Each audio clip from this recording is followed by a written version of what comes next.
GFL looks like it has gone down the toilet. Ariel Helwani was saying there's a greater story here. The state of MMA business. PFL not paying as much as they once did. Bellator #2 brand doesn't exist. One championship isn't paying nearly as much for MMA fighters.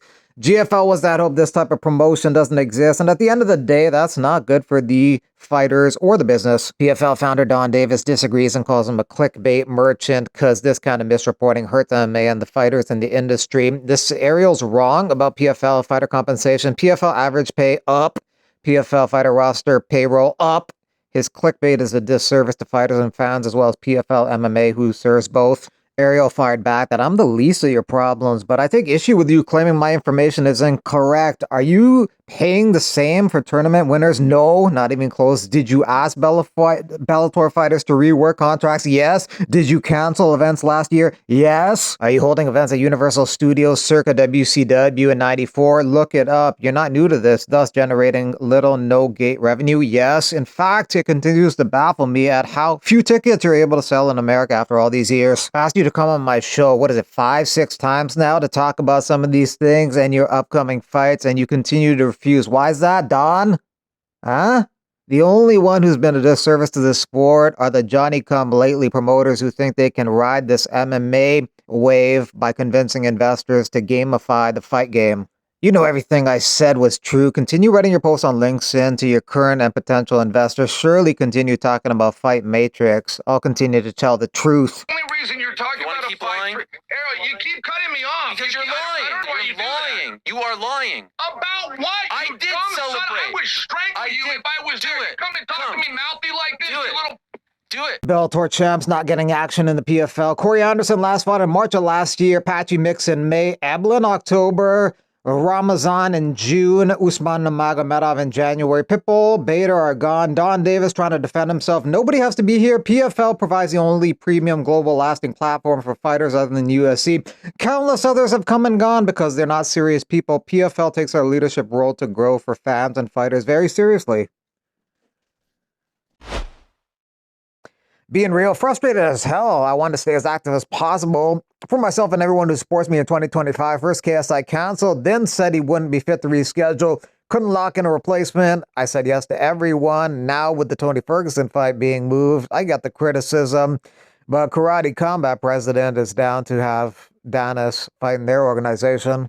Dillon Danis really found a perfect home with the GFL fight organization that's going to cancel his fights for him. This just means Tony's back in the UFC and it's over for Islam. They really dragged out this scam with the whole press tour roster reveal. Even a draft. What a slap in the face. Every fighter involved. Same shit, different year in MMA world. A real shame. Danis and Holm are the real victims here. Kind of knew it was somewhat of a sham. Sadly, these fighters are training for nothing. Danis full of crap. He's probably glad it got canceled. Guys, I just wanted to hop on here real quick and make a quick video in regards to my fight. I know a lot of you guys have seen the headlines about the fights being canceled. I, like everybody else, found out through social media. I don't really know what's going on with the whole promotion, with the whole situation. I actually still haven't even received an email or a text from the promotion as to, the fact that the fights are being canceled or whether or not they're going to be rebooked or anything like that. I don't know much as to why it happened. Just from gathering from all the headlines is that it was a financial thing. So there were a lot of people who were anticipating something like this would happen. So I don't know. Like I said, I'm just kind of sitting back and waiting to hear what they say as to whether or not they're even going to rebook any fights. But we'll just sit and wait. The older I get, the more I'm starting to realize that the whole cliche saying of everything happens for a reason is actually very true. And I do believe, everything happens for a reason. Right now I have a lot of guys at my gym with title fights coming up. So, I have more time to focus on getting them ready as opposed to just getting myself ready. So we're just kind of going along with the ride right now. Whatever happens, happens. I will say thank you to everybody who supported me. I know a lot of people are excited for this fight, and not just this fight, but me coming back into MMA. So I'll keep you guys updated as to what happens. But as of right now, we're just chilling. So thank you all for the support, and you guys all have a great weekend. And watch that fight. I'm curious to see how the that organization kind of pans out and plays out. But yeah, it seems like a lot of veterans for sure are fighting each other and people that were in this organization. So yeah, more power to them, because they're making I know some of the pay that these guys are making, and it's ridiculous. I wish I could go hop over and do one fight, then I'll come back. Yeah, is it pretty wild to see those numbers? Oh, insane. Do you think they last more than 2 events? Who knows? We'll find out. They stand tall, but he aiming for gold. In the octagon's heart, legends are made, but every swinging kick history has made. KO for Lopez or decision for Volk. Nothing more, nothing less, in the opinion of Max Blessed Holloway. There's only 2 ways I see this fight going. If Alex be the winner, I think he goes to vintage Alex, you know, stick and move, pop shot, and enterprise leg kicks, maybe grapple, maybe against the fence, some dirty boxing against the fence, you know, and he ekes out a decision, you know, maybe a unanimous decision. Or if Diego wins, it's within the first 3 rounds, bro. I think Diego catches him. Diego likes to, bro, he starts, like, he comes at you, off, you know, like 100 miles per hour, bro. He comes at you, you know, and he's like a crazy train. He's like a train flying off the tracks, bro. He comes running at you, punching at you. So I think the most dangerous part for this fight is definitely the first 2 rounds for Volk, maybe 3. But if Volk goes to vintage Volk, sticking and moving, leg kicking, being smart, you know, getting him against the cage, ground upon him, maybe even take him down here and there, you know. At the end of the day, I think Volk's recapture, but I can see Diego capturing it and catching Volk. But it's MMA. We see what happens.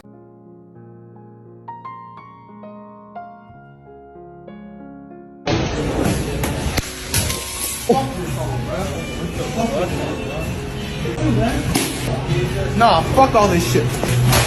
Another fight that may end up being either a decision for one guy or a KO for the other is Jean Silva versus Bryce Mitchell, and Israel Adesanya is taking Bryce Mitchell in that one.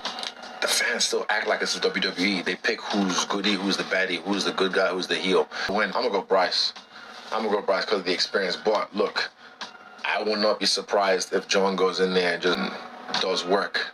Because Bryce, good striker, but sometimes when his striking, he can't manage the distance properly.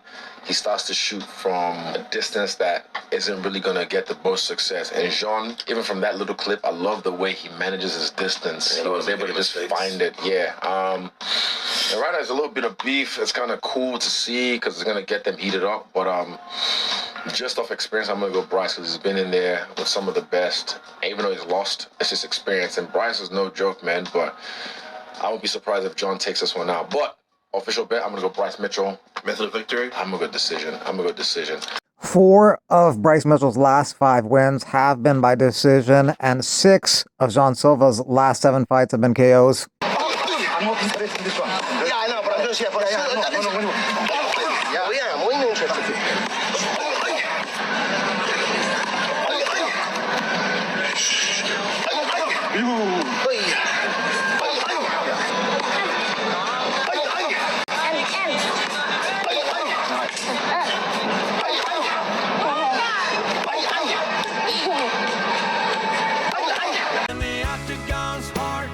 Legends are made, but every swinging kick history has made. I just got done training, could barely keep my eyes open. Okay, well, thanks for taking some time. How many cars we have back there? Ariel, that would be 1, 2. Oh. You know, there's a lot of weird activities going on, and I don't like that. So, you know, maybe we could sit down and have a discussion. Will you put your left hand on the Bible and swear to God that you walked on the moon? Gentlemen. Mr. Cyprel. Yes? If you really walked on the moon, why would you not do that? So why don't you just put the end to the record in the argument and put your hand on the Bible, swear to God you walked on the moon. Mr. Cyprel, knowing you, that's probably a fake Bible. Really? Well, no, it's the real Bible. I see, but I don't see, and I hear, but I don't hear. I love that, man. I see, but I don't see. I hear, but I don't hear. I love it, man. Thank you so much for sharing.